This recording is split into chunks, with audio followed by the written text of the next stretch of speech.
We walked into a freaking shitstorm here! On our way. In a series of eye-popping trailers dating back to 2005, Killzone 2 has enraptured the masses with the promise of blurring the line between reality and the radical. Years have passed with a slow trickle of gameplay videos, closing in on those target renders offered up nearly a half a decade ago. It's just about time to finally enter the Killzone. Part 2 kicks off following the events of the original Killzone and the PSP's Killzone Liberation. You take the role of Sergeant Thomas Sevchenko, Sev to his compatriots, a member of the ISA, Interplanetary Strategic Alliance, taking the fight to Helgen, home of the Helghast insurgency. It's easy to tell friend from foe. The bad guys have beady little red glowing eyes filled with malice.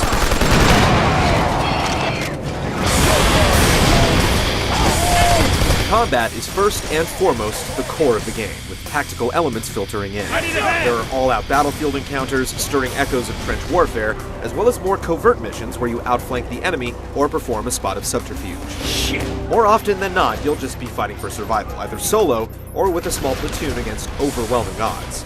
This is the Helghast's planet, and they have tons of reinforcements. But don't count your squaddies out. They'll land some kills and can perish themselves, but if you're quick, you can revive them. Good to go! A lot of modern shooter conventions make the rounds. You can only hold one primary and one secondary weapon. Health regenerates, and there are plentiful checkpoints. What's new is a cover system mapped to the duck button. This allows Sev to attach to cover, and then with the analog stick, peek over to the side to squeeze off some shots.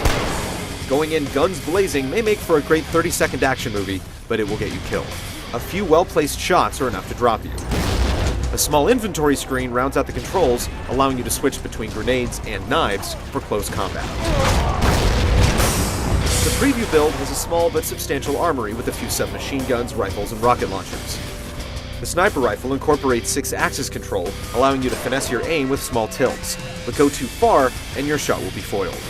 6-axis also shows up once in a while for turning valves and setting bombs, while an occasional barrier can require you to shoot out a control box.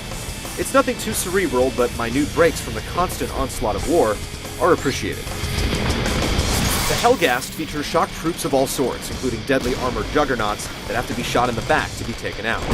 Their R&D didn't skimp on niceties, with tons of tanks and mounted guns ready to mow you down.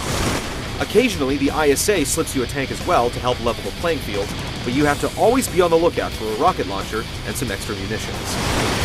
Also, keep a keen eye out for special targets to destroy, which will likely tie into trophies or unlockables. Apart from the campaign is an extensive multiplayer mode, allowing you to side up with the ISA or Helghast and trade some lead.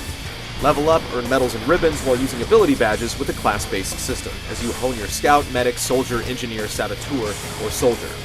Want to heal and kick ass? Then try mixing and matching the badges to create your ultimate killing machine.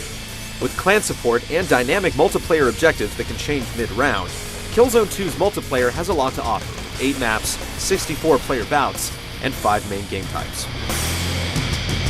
Killzone 2 is finally set to try and live up to all those years of hype. What we've played so far has been a relentless pattern of duck and burst as we scan each dirty, dilapidated environment for burning red eyes. The multiplayer looks to have all the bells and whistles, minus a co-op feature, but we haven't spent any significant time with it. Find out if hours spent in the Killzone are a good use of your time in our full review in the coming weeks.